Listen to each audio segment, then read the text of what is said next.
தஸ்மியா பானு, மூன்றாவது நாளாக இன்றும் சட்டப்பேரவை வளாகத்தில் எதிர்க்கட்சி தலைவர் எடப்பாடி பழனிசாமி தலைமையில் நடைபெற்ற அதிமுக எம்எல்ஏக்கள் கூட்டத்தில் இன்றும் செங்கோட்டையன் பங்கேற்கவில்லை. அவர் வழக்கமாக அனைத்து சட்டமன்ற உறுப்பினர்களும் பயன்படுத்தும் அந்த 4வது எண் வாயிலின் அருகே தான் அந்த எதிர்க்கட்சி தலைவர் அதிமுக எம்எல்ஏக்கள் குழுமியிருக்கக்கூடிய அந்த அறை இருக்கிறது. அந்த பக்கமே செல்லாமல் அவர் தொடர்ந்து புறக்கணித்து வருகிறார். இது தொடர்பாக கடந்த 2 நாட்களாக செங்கோட்டையனும் எடப்பாடி பழனிசாமியும் பேட்டி அளித்து வருகிறார்கள். அதில் செங்கோட்டையன் கடைசியாக அளித்த பேட்டியில், எனது கொள்கை உயர்ந்தது, பாதை தெளிவானது, வெற்றி உறுதியானது, வீழ்வேன் என நினைத்தீர்களோ மற்றவர்களைப் போல என்ற சொற்றவர்களை மற்றும் அவர் அந்த பொது கூட்டத்திலும் மற்றும் பேட்டியிலும் அவர் தெரிவித்திருக்கிறார். இதனால் எடப்பாடி பழனிசாமியுடன் தான் பேசப் போவதில்லை என்பது அப்போதே அவர் அறிவித்து விட்டார்.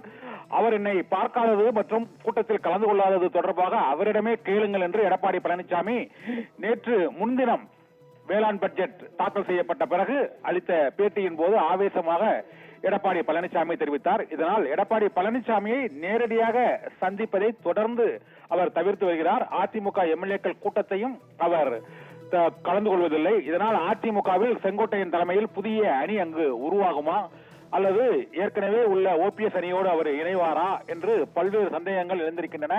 இந்த கூட்டத்தொடரானது மிகவும் முக்கியத்துவம் வாய்ந்த கூட்டத்தொடர். நிதிநிலை அறிக்கை மீதான விவாதம் மற்றும் மானிய கோரிக்கைகள் மீதான விவாதம் ஒரு 45 நாட்கள் நடைபெற உள்ள சூழ்நிலையில் இதில் அதிமுகவின் முக்கிய முன்னணி தலைவர்கள் அனைவருமே இதில் இந்த மானிய கோரிக்கை மீதான விவாதத்தின் மீது ஒரு துறை சார்ந்து பேசுவார்கள். ஏனென்றால் பல்வேறு துறைகளின் அமைச்சர்களாக செங்கோட்டையன் இருந்திருக்கிறார். போக்குவரத்து துறை உள்ளிட்ட பல்வேறு துறைகளை அவர் வகித்து வந்த சூழ்நிலையில் அவர் குறிப்பிட்ட துறையின் மானிய கோரிக்கையில் பேசுவதற்கு அதிமுகவின் கொறடாவாக இருக்கக்கூடிய இப்போது எஸ்பி வேலுமணி தான் அதை முடிவு செய்வார். அதற்கு செங்கோட்டையன் பேசுவதற்கு அனுமதி அளிக்கப்படுமா அல்லது எடப்பாடி பழனிசாமியுடன் மோதல் போக்கை கடைபிடித்து வருவதால் எடப்பாடி செங்கோட்டையன் இந்த கூட்டத்தொடரில்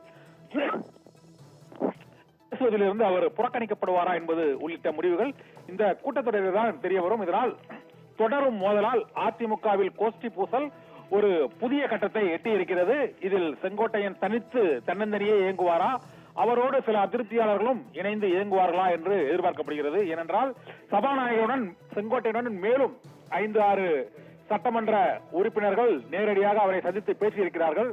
இந்த சூழ்நிலையில் அவரது மகன் கதிரீஸ்வரனுக்கு மாநிலங்களவை சீட் கேட்டு அதை எடப்பாடி பழனிசாமி கொடுக்காததால் செங்கோட்டையன் அதிருப்தியில் இருப்பதாகவும் கூறப்படுகிறது. மறைந்த முதலமைச்சர்கள் எம்ஜிஆர், ஜெயலலிதா ஆகியோரோடு நெருக்கமாக பணிபுரிந்து அதிமுகவின் தேர்தல் பிரச்சார சுற்றுப்பயணத்தை வகுத்துக் கொடுக்கும் அளவுக்கு அவர் சிறந்த நிர்வாகியாகவும் அனைத்து சட்டமன்ற உறுப்பினர்களாலும் அவர் மதிக்கப்படுபவர். அவருக்கு எதிராக வைகை செல்வனை தவிர மற்ற எவரும் இதுவரை கருத்துக்களை தெரிவிக்கவில்லை.